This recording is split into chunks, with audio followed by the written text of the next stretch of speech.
పూరా లోకల్. అంబేద్కర్ గారు హిందూ మతాన్ని వ్యతిరేకించాడని చాలామంది అన్నారు అని ఒకటి మాట ఉంది.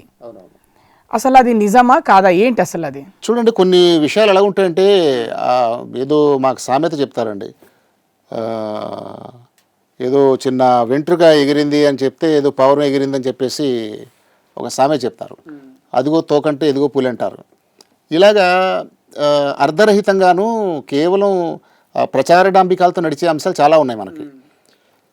అంబేద్కర్ గారు విమర్శించారు, దేన్ని విమర్శించారు అనేది ముందు మనం గమనించాలి. అంటే సనాతన ధర్మాన్ని విమర్శించారు అనేది అంటున్నారు, కానీ నేను సనాతన ధర్మాన్ని విమర్శించలేదు. ఇప్పుడు నా పుస్తకం ఏదైతే మీరు సనాతన ధర్మం చూసారో, అంబేద్కర్ గారి కొటేషన్ని క్లియర్గా రాశానండి అక్కడ. ఆయన తర్వాత ఇంకో మాట, ఆయన మనుధర్మశాస్త్రం కాల్చారు కదా, మనుధర్మశాస్త్రం కాల్చినప్పుడు ఆయన చెప్పినటువంటి కొన్ని పంక్తులు ఉన్నాయి. జస్ట్ ఒక పారాగ్రాఫ్ ఉంది, అది చాలా అద్భుతం. అది ఆయన ఏమంటాడు, ఈ వైదిక ధర్మం అనేది చాలా గొప్ప విలువలు కలిగిన ధర్మము, ఇందులో చాలా మానవీయ విలువలు ఉన్నాయి, చాలా విశాలమైనటువంటి దృక్పథాలు ఉన్నాయి. అలాంటి ఈ ధర్మంలో ఇలాంటి తప్పుడు కూతలు రాతలు ఎందుకుంటాయి, ఒకరిని నీచంగా చూడటం ఎందుకుంటుంది, కాబట్టి ఆ పార్టీని కాల్చేస్తున్నాను అన్నాడు ఆయన. ఇప్పుడు గమనించండి మీరు, అంటే సనాతన ధర్మం టోటల్లీ రాంగ్ అని చెప్పేసి ఆ మనుధర్మశాస్త్రం కాల్చాడా? సనాతన ధర్మంలో ఇది ప్రక్షిప్తము, ఇది కల్పించిన కొన్ని విషయాలు వచ్చినాయి కాబట్టి ఆ చెత్తను తొలగించాలి అని అన్నాడు ఆయన. చెత్తను తొలగించడం అన్నాడు ఆయన. అది ఎక్కడైనా జరుగుతుంది. ఈరోజు ముస్లింలలో ప్రాబ్లం ఉంది, అది క్రైస్తవులను ఆ ప్రాబ్లం ఉంది, అన్ని మతస్థుల్లో ప్రాబ్లం ఉంది. దీన్ని బట్టి ఇంకొక మాట ఉంది, తర్వాత అందులోనే ఇంకో విషయం మెన్షన్ చేశాను. ఆయన ఏది ప్రమాదం చెప్పాడు? ఆయన హిందూ మతం కానీ వైదిక ధర్మం కానీ చెప్పలేదు, బ్రాహ్మణ కులవాదం అన్నాడు ఆయన. అది ఈ సమాజానికి చీడ, ఈ సమాజానికి ప్రమాదకరమైనది ఏంటి, వైదిక ధర్మమా బ్రాహ్మణ కులతత్వమా అనేది పాయింట్ ఇక్కడ. మరి పాయింట్ ఏమవుతుందంటే, ఆయన సనాతన ధర్మంలో కొన్ని లోటుపాట్లు ఉన్నాయని అంబేద్కర్ గారు చెప్పారని కొందరు అంటారు. ఇక్కడ బయటికి వచ్చిన టాక్ ఏంటంటే ఆయన హిందూ మతాన్ని వ్యతిరేకించారని టాక్ వచ్చింది బయటికి. ఇవన్నీ కూడా ప్రచారాలు అండి, ప్రచారాలు.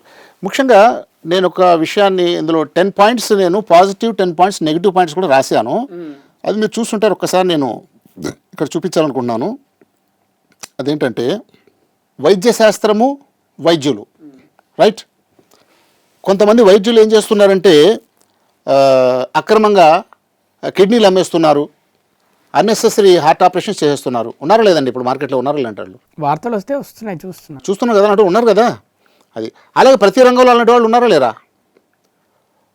ఇప్పుడు విమర్శకి అర్హమైంది వైద్య శాస్త్రమా, వంచకులైన వైద్యులా? వంచకులైన వైద్యులే అంటారు. ఇప్పుడు దీన్ని ఒకవేళ ఎవరైనా సరే అచ్చా వైద్య శాస్త్రమే దరిద్రం, ఇది ఆ వైద్య శాస్త్రం వల్ల ఇదంతా జరుగుతుందని అన్నారనుకోండి, దాన్ని ఏమనాలి? అది మూర్ఖత్వం, అజ్ఞానం అనాలి కదా, అజ్ఞానం.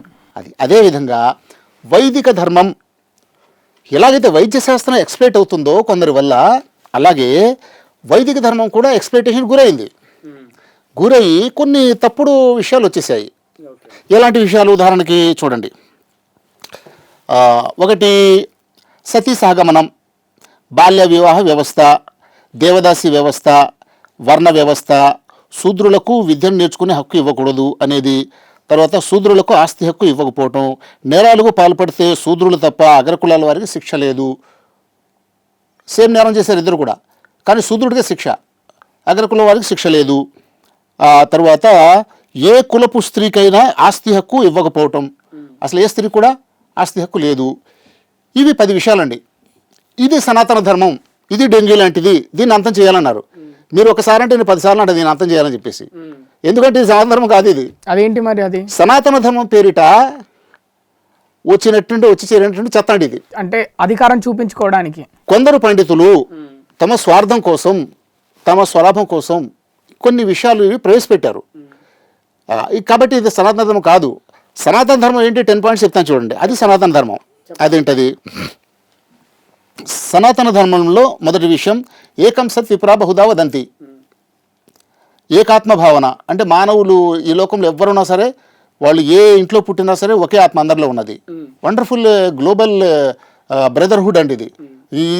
దీని ఎల్లలేనటువంటి సంబంధం అండి ఇది. ఆ తర్వాత మూడోది మానవ సేవే మాధవ సేవ, ఆ వసుదైక కుటుంబకం, సుఖినో భవ సర్వే జనః సుఖినో భవంతు లోకా సమస్త సుఖినో భవంతు సత్యమేవ జయతే పరోపకారార్థం ఇదం శరీరం. మన శరీరం ఉన్నదే పరోపకారం కోసం ఉంది. అహింసా పరమో ధర్మ ఈశావాస్య ఇదం సర్వం.